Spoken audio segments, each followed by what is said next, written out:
Es hora de hablar de coyuntura económica. Hola, bienvenidos a este episodio de Coyuntura Económica, el podcast. Este podcast tiene como objetivo ahondar en los trabajos presentados en el Boletín Coyuntura Económica número 9, en el que hablamos de la desaceleración económica y elevada inflación en México en el entorno actual, el cual ya está disponible y como siempre dejamos el link de descarga gratuita en la descripción de este episodio. Los invito también a seguirnos en nuestras redes sociales. Nos encuentran en Facebook y en Twitter como Coyuntura Económica YEC y pueden escucharnos en el canal de YouTube oficial del Instituto de Investigaciones Económicas y en nuestra cuenta de Spotify Coyuntura Económica YEC. El día de hoy nos es grato darle la bienvenida a la doctora Mónica Cristina Mimbrera Delgado. Ella es doctora en Economía por la UNAM, es docente y tutora del programa de posgrado en Economía en la FES Catlán, es responsable del seminario de titulación Nuevos retos macroeconómicos y empresariales bajo el contexto de la financiarización de la actividad económica, es autora y coautora de diversos artículos y capítulos en libros en torno a temas de política monetaria, tipo de cambio, financiarización de relaciones económicas, mercados laborales y crecimiento económico. Bienvenida, doctora Mónica. Muchas gracias por acompañarnos el día de hoy. Eufemia, te agradezco muchísimo la invitación y pues va a ser un gusto enorme el poder platicar esta tarde contigo. Muchas gracias, Mónica. ¿Te parece si hablamos de tu artículo Propuestas de Política Macroeconómica en Condiciones de Inflación Estructural, publicado en el Boletín número 9 de Coyuntura Económica? Al respecto de este artículo, en el mismo nos mencionas que una de las consecuencias económicas más importantes de la crisis sanitaria por COVID-19 ha sido el incremento generalizado de los precios, incluso sabemos a nivel internacional. ¿Cómo es que se ha dado este proceso? Eufemia, sabemos que la crisis de COVID inicialmente generó el cierre de la actividad económica. Entonces, la explicación, pues digamos que la tenemos que encontrar en esta producción globalizada en la que pues estamos interconectadas todas las naciones y pues sabemos que la recuperación económica pues ha sido heterogénea, ha sido diferente. Hubo países que definitivamente cerraron fronteras y otros que mantuvieron cierto nivel de actividad económica. Tras estos 2 años, China ha presentado nuevamente brotes hace algunos meses, en el mes de abril. Por ejemplo, la ciudad de Shanghái cerró nuevamente durante 8 semanas actividades. Entonces, el proceso de reactivación económica ha sido muy intermitente, no se ha vuelto a la actividad que había anteriormente a la pandemia y pues eso se ha traducido en un desabasto de bienes intermedios que generan cuellos de botella. Creo que esa es la razón más importante, Eufemia. Algunos otros comentan que los apoyos fiscales que se dieron en ciertas partes del mundo, por ejemplo en Estados Unidos, pues contribuyeron a que la demanda por lo menos se mantuviera en ciertos ritmos y pues como bien sabemos este desbalance entre una demanda que en ciertos países se mantuvo, vamos a decirlo así, combinado con una oferta de bienes que se tornó escasa, pues definitivamente dan como resultado este crecimiento de los precios a nivel internacional. Sí, en efecto, Mónica, como sabemos, es una situación que ha golpeado a todo el mundo, inusitada, inesperada, a la que difícilmente se ha podido responder de manera favorable, ¿no? Sobre todo en los países en desarrollo, en los países de América Latina, como es el caso de México, y creo que es muy importante ante eso realizar propuestas de política, ¿no? Ante el entorno que nos encontramos actualmente difícil. Al respecto, tú nos mencionas en tu artículo que una coordinación de políticas macroeconómicas permitiría hacer frente a la recesión actual. ¿Nos puedes explicar qué significa esa coordinación de políticas?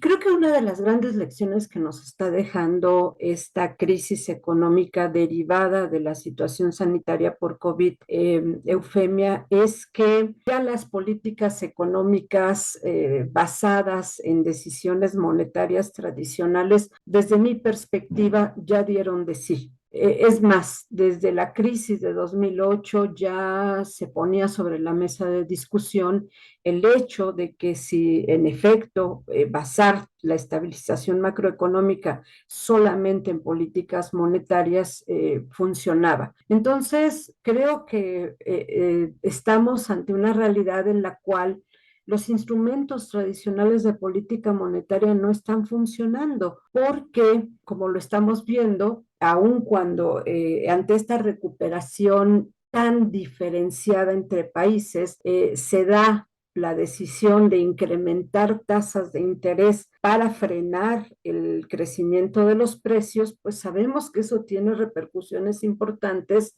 en variables reales a partir de que todavía muchas economías no se recuperan y entonces nos estamos acercando a procesos de estanflación que pues desde un punto de vista económico pues es de lo peor que nos pudiera pasar. Entonces yo creo que la lección que tenemos que aprender de esto es que la estabilización macroeconómica es un tema muy complejo. No lo podemos trabajar solamente con un instrumento de política económica, en este caso ceñirnos solamente a la política monetaria y dentro de la política monetaria centrarnos solamente en un instrumento que es el manejo de la tasa de interés. Sabemos que las metas macroeconómicas son múltiples y hay un principio fundamental en macroeconomía que se conoce como ley de Timber, en el que se señala que se deben de instrumentar tantas políticas económicas como metas se quieran perseguir. Entonces, en resumen, la estabilización macroeconómica es algo complejo. Tenemos que pensar entonces en esquemas de diseño de políticas económicas que involucren políticas mucho más allá de la parte monetaria. Así es, coincido totalmente porque sabemos que, sobre todo en el entorno de América Latina, ha sido difícil esta situación y que si ahora nos está siendo muy complicado salir de ellas debido a estas políticas que se han implementado desde los años 80 y se han acentuado desde los años 90 con la implementación del modelo de metas de inflación, ¿no? Siguiendo con estas propuestas de políticas, ¿qué pasa con la política crediticia? También en tu artículo mencionas a este tipo de política. ¿Cómo debería realmente instrumentarse una política crediticia adecuada, encaminada a fines productivos, dada la situación actual?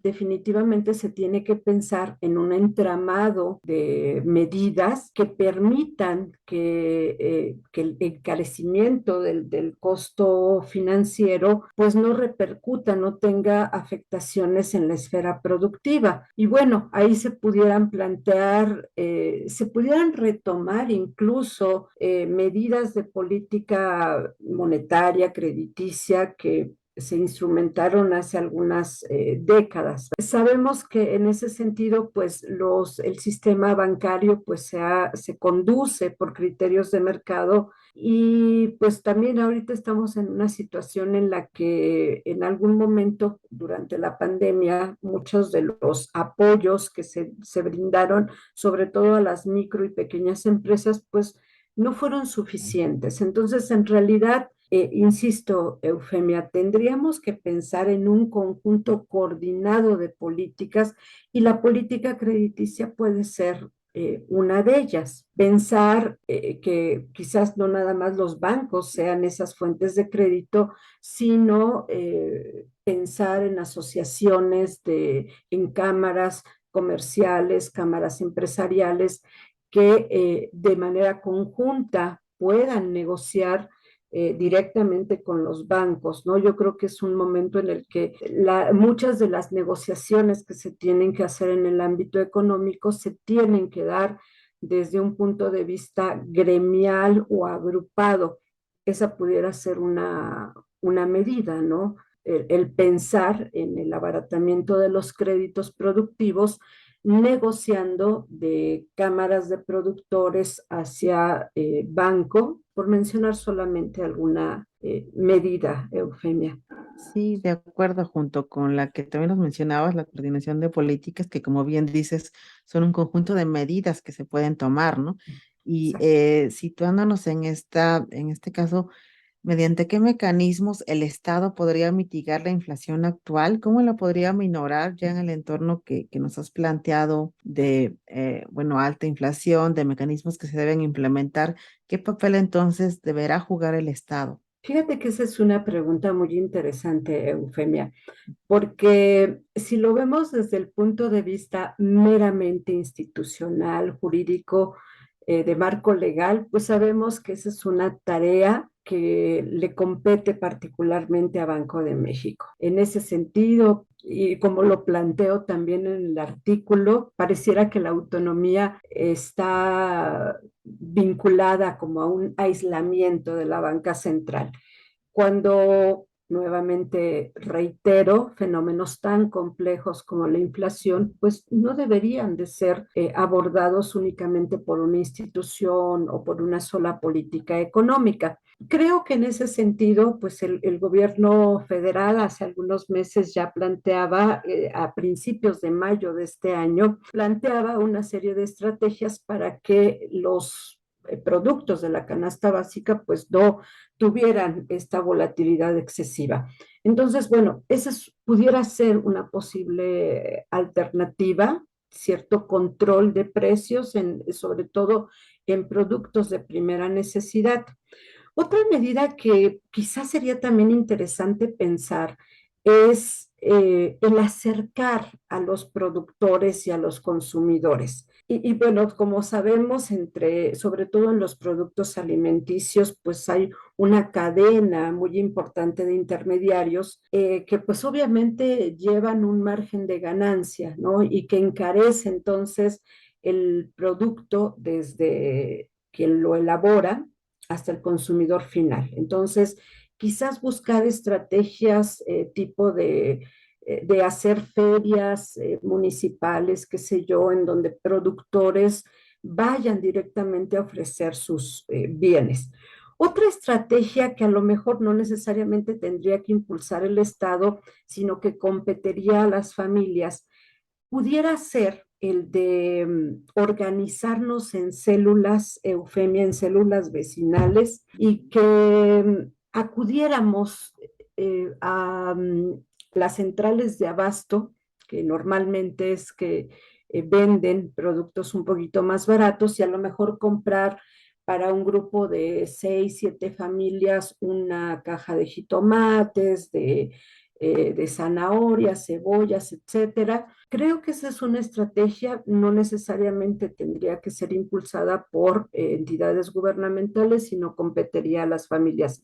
Y si me permites agregar una última, Eufemia, hace rato hablábamos de que mucho de lo que está pasando ahora tendría que concretarse de gremios a gremios.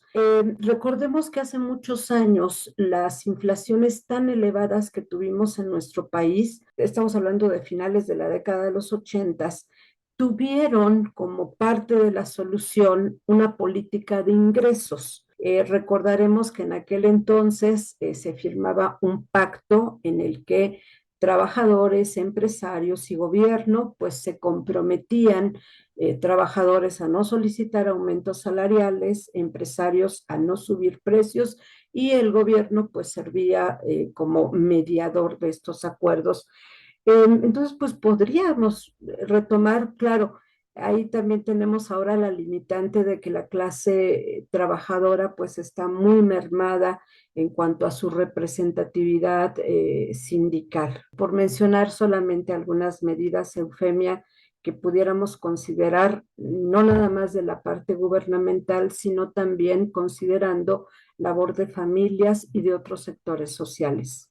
Sí, en efecto, Moni, que me parecen medidas muy interesantes que habría que tomar en cuenta, que ojalá por parte del gobierno se sigan estableciendo controles de precios ante esta situación tan preocupante, pero también tomar en cuenta otras sugerencias, ¿no? A nivel de político, a nivel, como bien sugieres, familiar o algún tipo de estrategia que nos ayude a enfrentar esta alta inflación que, como bien sabemos, pues está justamente ahora en el pico de la misma. Se hablaba de que en septiembre llegaría el pico y de ahí bajaría, pero ahora realmente no lo sabemos con certeza, ¿no? Es algo que no podemos asegurar, incluso como economistas, qué es lo que ocurre con la inflación en los siguientes meses, y ante esto creo que es importante realizar propuestas, como bien lo estás haciendo, y replantearnos, como también nos decías hace rato, el papel del Banco de México, ¿no? El papel que está jugando actualmente y que ha jugado no solo ahora, sino desde hace décadas para enfrentar o tener como única meta la inflación. Retomando este punto, ¿realmente qué tan efectivo crees que ha sido el uso de la tasa de interés como instrumento de política económica para mantener los precios bajos desde los años 90 hacia acá? ¿Y qué tan efectivo crees que siga siendo hacer uso de esta tasa de interés actualmente? Definitivamente no creo que sea la medida más conveniente, Eufemia. Sabemos que como economías emergentes, en donde además prevalece oligopolio bancario, pues esta estructura de tasas de interés que inicia en las decisiones, que al menos en teoría es lo que le enseñamos a nuestros alumnos, al menos en teoría inicia con las decisiones de tasa de interés de política y que empieza a influir en el resto de las estructuras de tasas de interés, pues en realidad es bastante poco común que ocurra, sobre todo cuando se trata de una reducción de tasas de interés, ¿verdad? Sabemos que normalmente los bancos pueden seguir un alza en la tasa de interés, pero se demoran en seguir las tendencias a la baja. Entonces, bueno, creo que no es tan funcional como nosotros quisiéramos. Recordemos que también, pues, nuestra tasa de interés, obviamente la Junta de Gobierno considera, pues, una serie de condiciones macroeconómicas de nuestro propio entorno, pero también toma en consideración lo que están haciendo nuestros principales socios comerciales, ¿verdad? Entonces, sabemos que esta tasa de interés de política puede tener un componente externo que está influenciado obviamente por el movimiento de las tasas internacionales. Entonces, pues se pierde mucho del efecto que, al menos en la teoría, debería de tener la tasa de interés, perdón, como instrumento de política monetaria y como instrumento para estabilizar la economía. Entonces, realmente lo encuentro bastante limitado. Sabemos que en algún momento, pues el tipo de cambio también se utilizó, sabemos que puede ser utilizado como instrumento de política monetaria y pues hoy en día, como decíamos al principio de la charla, estamos en una encrucijada en la que tanto los países desarrollados como las economías en desarrollo, pues estamos viendo que los movimientos en tasas de interés no están reactivando economías. En efecto, Moni, lo hemos visto, como decíamos, desde hace décadas, no solo ahora, y esto sumado a la falta de crecimiento en América Latina desde hace décadas, podemos ver cómo ha hecho más difícil, ¿no? Enfrentar la situación actual. Y bueno, gran parte de lo que mencionas del Banco de México es cierto, habrá que replantear un poco la posición. Y aunado a esto, ¿crees que la meta de inflación que se plantea deba ser única o que se pueda tener otra meta adicional? Esto a lo mejor ayudaría a mejorar la situación. ¿Crees que sería viable en el caso de nuestro país tener otra meta? Bueno, en el artículo con el que colaboré, sí planteamos el que está la propuesta de agregar una meta, sobre todo una meta relacionada con algún indicador real, porque pudiera ser la generación de empleo, crecimiento del PIB real, tasa de crecimiento de la inversión productiva. Definitivamente sí es importante. Sin embargo, fíjate que, Eufemia, yo no soy mucho de la idea de que sea el Banco Central el que tenga que considerar esos objetivos reales. Claro, se tiene que empezar por algo. Quizás en un inicio sí plantear esa posibilidad de que se tuviera un mandato dual, tanto con un instrumento más vinculado a los mercados monetarios, como es la tasa de interés, como una meta más relacionada con la economía real. Como inicio yo lo veo bien, que pudiera concedérsele al Banco Central ese doble mandato. Sin embargo, sigo pensando que nuevamente dejaríamos la responsabilidad de una estabilidad macroeconómica en una sola institución, cuando necesitamos pues coordinar pues muchas más instituciones en una serie de metas macroeconómicas, pensar por ejemplo en la participación de la Secretaría de Hacienda, en las decisiones que se toman en materia de política fiscal, en las decisiones que se toman también dentro de la Secretaría de Economía,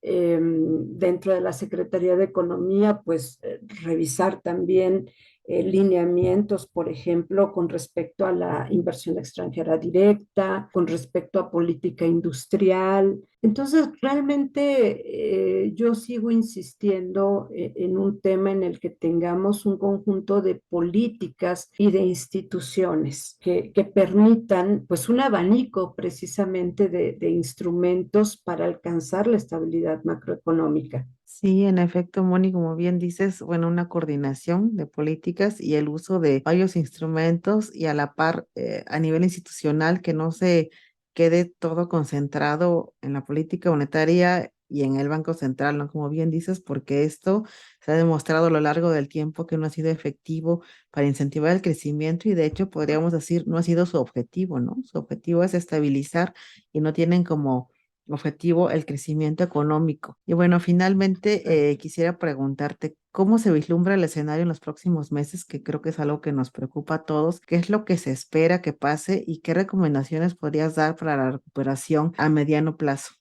Bueno, Eufemia, se vienen escenarios muy complicados. Prácticamente todos los organismos internacionales, Banco Mundial, Fondo Monetario Internacional, OCDE, han estado actualizando sus perspectivas fundamentales de la economía. En el caso del crecimiento económico, pues en el mejor de los casos, manteniendo cifras estancadas, si no es que ajustando a la baja las proyecciones de crecimiento. Por eso es que hace rato marcábamos que estas perspectivas de crecimiento muy raquíticas en combinación con estas tasas de inflación que van a la alza e incluso con cifras que no se veían desde hace muchísimos años en países que ya habían controlado la inflación. Hablo del caso de Alemania, por ejemplo, que anda reportando ya una cifra cercana al 8%, España ya en dos dígitos, considerando cifras interanuales. Y bueno, pues nosotros también como economías emergentes, pues casi acercándonos bueno, en las tasas de interés ya estamos en dos dígitos, ¿verdad? Pero en el caso de inflación, pues acercándonos peligrosamente también a una inflación de dos dígitos. Entonces, yo vislumbro desafortunadamente un escenario de estanflación. Si no se instrumentan las políticas adecuadas, es realmente el peor de los mundos posibles, ¿no? Porque sabemos que se juntan en estos fenómenos de estanflación, en el mejor de los casos, estancamiento económico, si no es que de crecimiento, junto con altas tasas de inflación, ¿verdad? Entonces, pues sabemos que esto puede además tener un impacto, además en los mercados financieros. Si suponemos que se mantienen ciertos préstamos y ante la inexistencia o la pérdida de empleos y tasas de interés altas, pues es posible que también esta inflación termine generando problemas de estabilidad financiera y crisis en mercados financieros que sabemos son, pues es la columna vertebral de la economía, ¿no? Son mercados que están sistemáticamente conectados, que implican un riesgo sistémico. Entonces, el que ocurran situaciones complicadas en los mercados financieros, pues a su vez genera también todavía más complicaciones en mercados laborales, productivos y de todo tipo, ¿verdad? Entonces, realmente el escenario que se avecina no es nada halagüeño. ¿Qué podemos hacer? Pues hace rato lo comentábamos. Yo creo que a una esfera macroeconómica, pues es el momento de pensar en nuevas estrategias. Yo creo que no hemos hablado en esta plática sobre temas de política fiscal, que es tu área de experiencia, Eufemia.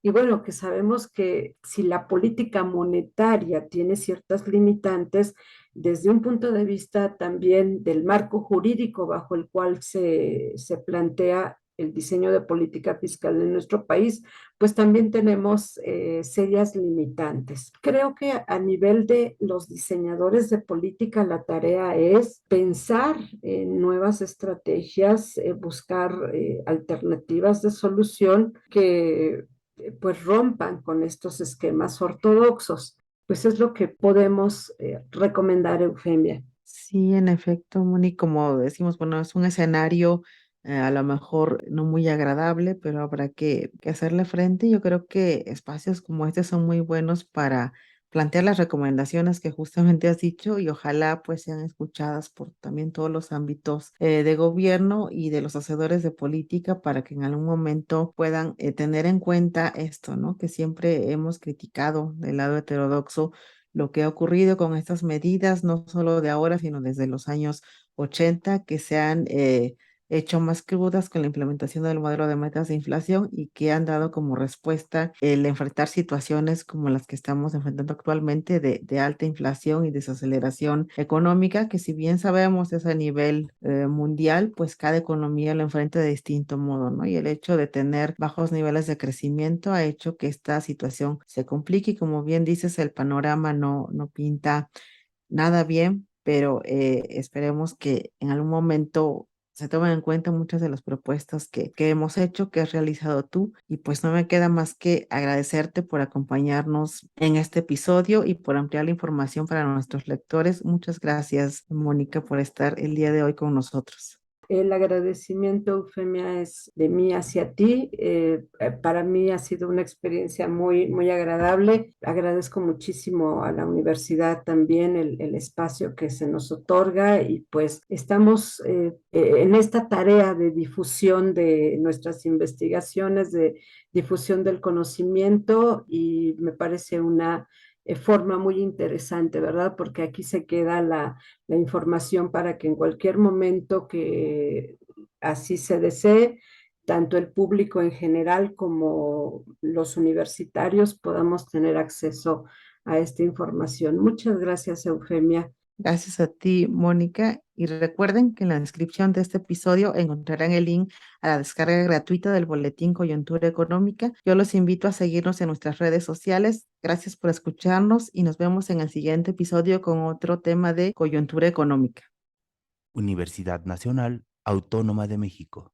Este podcast es una producción del Instituto de Investigaciones Económicas. Dirección y coordinación académica, Eufemia Basilio Morales. Dirección técnica, Sofía Camacho Hernández. Content Manager, Daniela Alexa Ramírez Medina. Relaciones públicas, Sara del Carmen Arteaga Telles. Las opiniones expresadas en este podcast no necesariamente reflejan la postura de la UNAM.